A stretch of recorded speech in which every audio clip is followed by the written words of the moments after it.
Hello Cancer.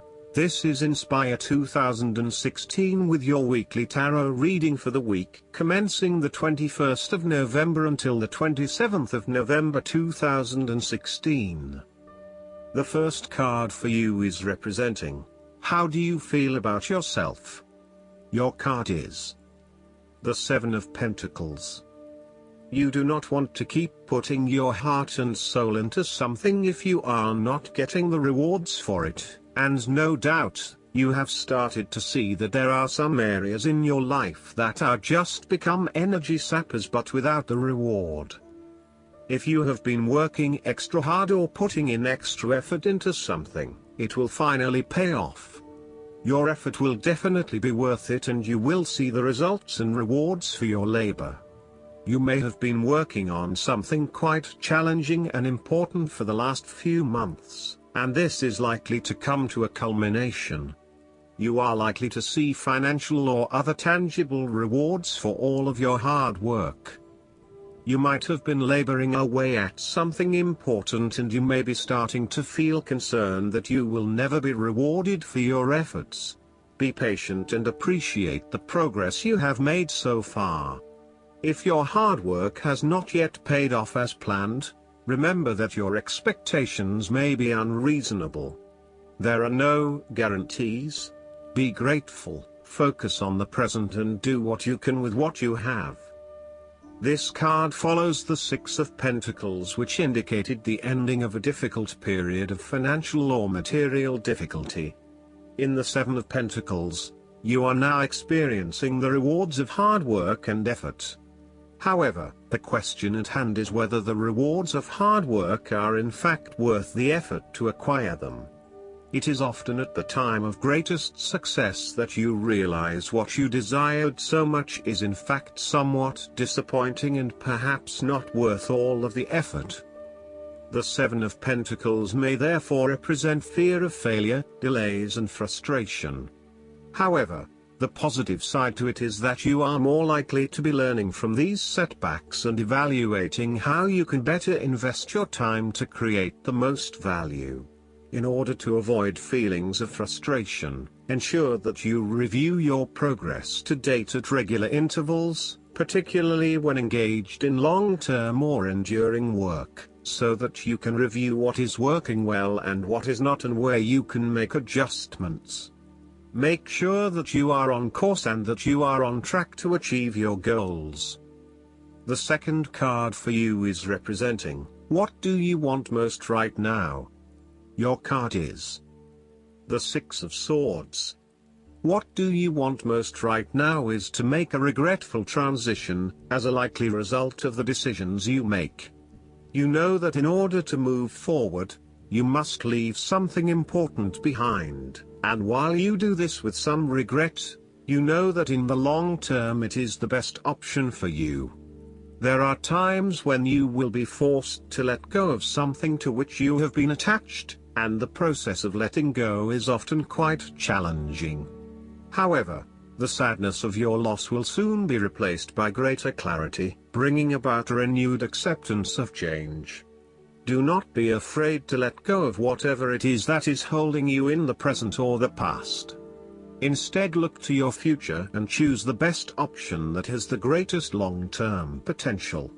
There are going to be some hard decisions and some compromises that you will need to make, but this is ultimately a rite of passage that will take you into a new phase of your life. You need to realize that you are now headed towards a much better position in life. You have endured, or are currently enduring, a difficult life transition, but as a result, you will be more able to deal with what may come. Do not dwell on the past or what you have left behind. Instead, use this as an opportunity for changing your beliefs about yourself, moving away from whom you used to be and towards whom you really want to be. Sometimes the only way to solve life's problems is to leave them behind you and go somewhere new to start over. While it may feel as though you are giving up or being a coward, escape is often the only approach left when all others have failed. The important thing now is that you chart a new course that will lead to greater happiness and joy. The Six of Swords also shows the need to draw upon a state of mental clarity, logic and objectivity in order to examine where you have been and where you are going. This mental clarity will also serve to smooth the way ahead, and make the passage from negative to positive as peaceful as possible. You can use your intuition to guide you through easy situations and call upon your impartial and analytical nature when it is needed for a more complex decision. The third card for you is representing your fears. Your card is the Queen of Wands. You are afraid of a situation in which someone is behaving in a manipulative, pushy or selfish way. One of you seems to be in a chronically bad mood, and is angry, resentful and jealous. You may find yourself being attacked or bullied, or behaving this way yourself. Perceptions are skewed and information is being twisted into lies. Someone is demanding, controlling, petty and narrow-minded. The Queen of Wands can also indicate that you have recently lost your confidence in yourself and have become a shrinking violet. You shy away from being in the limelight as you worry that others may think you are not the real deal anymore. You may have even had a recent fall from grace and are now slightly embarrassed about your reputation. What you need to do is restore faith and belief in yourself. Draw from that positive energy that usually lies within and know that you can combat anything once you set your mind to it. The fourth card for you is representing what is going for you. Your card is the Ace of Swords. This is a period of great insight and mental clarity. It signifies a breakthrough or an aha moment where suddenly conscious understanding and mental reasoning reach their peak, and achievement of goals suddenly becomes a lot easier. You have a new understanding of some issue that has been of concern, or, in a broader sense, a new worldview, especially in terms of your love and work relationship. This is a perfect time to clear away the fog that has kept you from seeing the inner truth, so that you can now cut to the heart of the matter. This is also a good time to act, and if you set your mind to accomplishing your goals, you can achieve anything you desire. The Ace of Swords highlights a new idea, inspiration, original thinking and creative vision. It represents a point at which you have a new way of thinking and the energy to go with it. You are excited to pursue new opportunities that draw upon your creative and mental abilities. The Ace of Swords also encourages you to seek out the truth of the matter and to find justice. You may be championing a cause or standing up for your rights or the rights of others.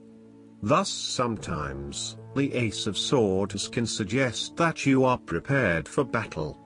You have great clarity on a situation and can now argue your case with the view to come out victorious. You may have a new idea for which you are ready to fight, or you may be all fired up on an issue that you are particularly passionate about, such as human rights, the environment or your personal beliefs. This card invites you to use mental force and to use your intellect and critical reasoning. If faced with a challenging situation, you need to be ready for battle and be prepared to find the strength to overcome these challenges. The fifth card for you is representing what is going against you. Your card is the Ten of Wands. You are unnecessarily holding on to this burden when you do not need to. If you are feeling weighed down by your present circumstances, look at different ways you can lighten the load. Can you delegate certain tasks and responsibilities? Are you worrying about matters that do not concern you or cannot be changed? Do not become a martyr and take on more than you can realistically handle.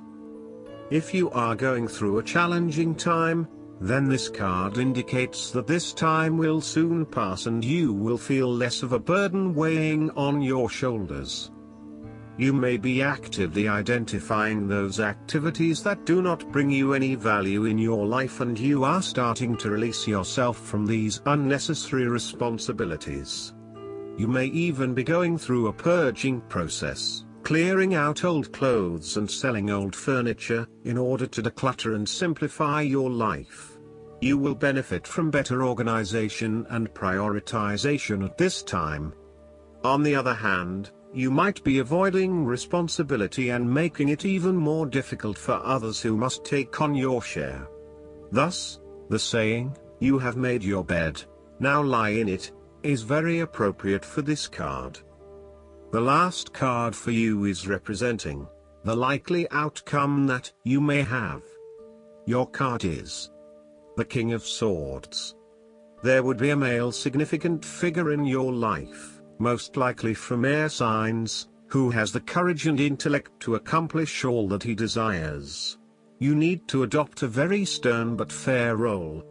You have clarity of mind and can perceive the truth right now, so you must take the lead with providing an objective point of view. You are well positioned to judge your situation appropriately and identify the limiting behaviors that are getting in the way. This is a time when you need to leave emotions out of it, and remain as objective and rational as possible. You may need to reason with others and be quite direct about what you are observing. You may be concerned that you are not being particularly caring or sympathetic, but at this point in time, this detachment is what is needed most. Similarly, the King of Swords encourages you to use your logic and intellect to navigate your path ahead. You will need to get to the heart of the matter, make firm and well-researched decisions, and ensure that you are firm but fair in your dealings with others. You need to be able to take any situation, look at it with total impartiality, and then come to a decision that is both fair and insightful. Oftentimes, the King of Swords represents a professional advisor, such as a solicitor or attorney, financial advisor or taxation consultant.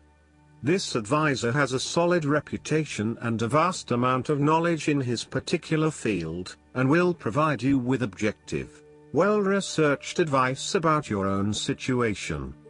He is completely impartial, and will draw upon his experience and his innate knowledge of the rules, systems and structures that are in place.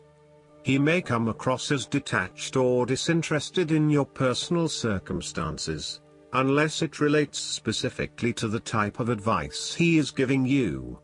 This is so that he can provide only the most relevant and objective advice to you. He prides himself in his expertise and qualifications, and is likely to charge a high fee for his services. Nonetheless, he offers the rigor and specialist knowledge that you need right now. This king is also a man of the highest ethical standards. It is impossible to corrupt him, and as such he acts as a pillar of strength who gives sound advice to everyone, no matter who they are. What is more, he firmly expects others to operate by the rules of the law and will not tolerate others who break the law. Last but not least, the guidance card for you is the Krishna. You have a deep spiritual connection and must trust the guidance that's coming through. Your devotion to the spiritual path has been recognized. It may feel as if you've been on a mental, emotional battlefield, but there are sweet messages of help around you now. Krishna is here to boost your sense of connection to the divine and encourage you to act from your soul.